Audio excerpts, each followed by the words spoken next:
Doctors have stepped up, often working in challenging conditions in the wake of Cyclone Gabrielle.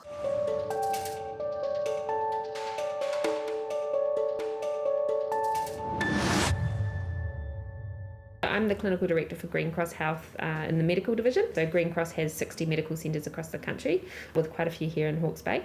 And so when I heard that what they're going through, I wanted to come here and provide some support and see what the team needed on the ground. They've been amazing. Like, honestly, they didn't need me here, to be fair. They'd coped very well without. And so to see what they've achieved has been really heartwarming and an honour to really be part of their team. Often they've had to leave their own families and their own hardships to come here and care for the community. And so it's been awesome to see and to be a part of that team. And, we've got to think of the positive things going forward, and that the teamwork and the camaraderie, both within this practice and with a lot of the general practice, community, all coming together and having the support from Te Whatu Ora. That's been awesome to see. So there have been some positives that have come from this, and hopefully that'll keep those relationships going and keep it coordinated going forward. The Doctors Napier became one of the kind of hub centres for a lot of the GPs around Napier to be able to service from. So we had our own staff as well as staff from other clinics working out of this clinic. So the biggest struggle was obviously not having those essential services like power and things. And so thankfully we were given a generator by the port, and we were able to get up and running pretty fast with electricity. It probably wasn't on our radar that this was something that we'd need to do.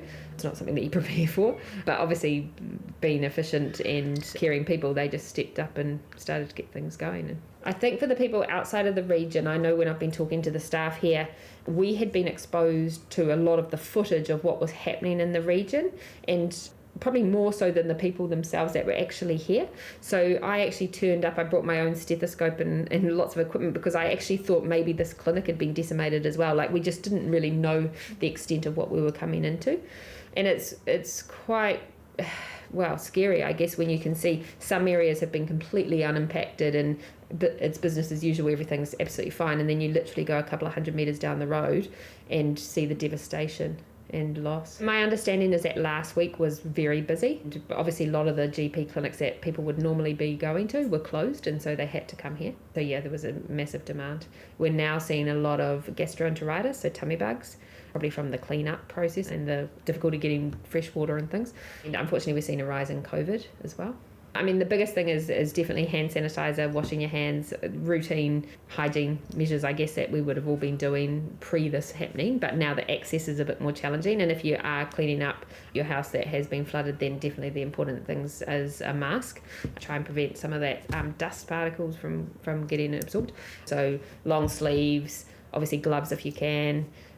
Closed-in shoes, that type of thing. With food preparation, often there's more people in one house, so food preparation really important to keep hygiene levels up.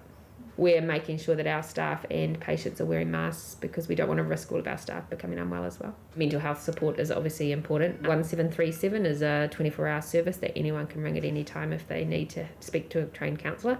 And then obviously your own medical centre should be able to help as well. So seeing someone that you can talk to is very, very important. Just want to say thank you to the doctors' clinics and to all the staff, and also actually all the pharmacies, anyone that's delivering healthcare in the Hawke's Bay at the moment. And we've got to remember that there's also Te Rāwhiti and Northland that have been impacted, and some pockets around Auckland and other places that have been, really impacted. And so to all those people that have been helping, I'll just say thank you and continue that good work that you're already doing.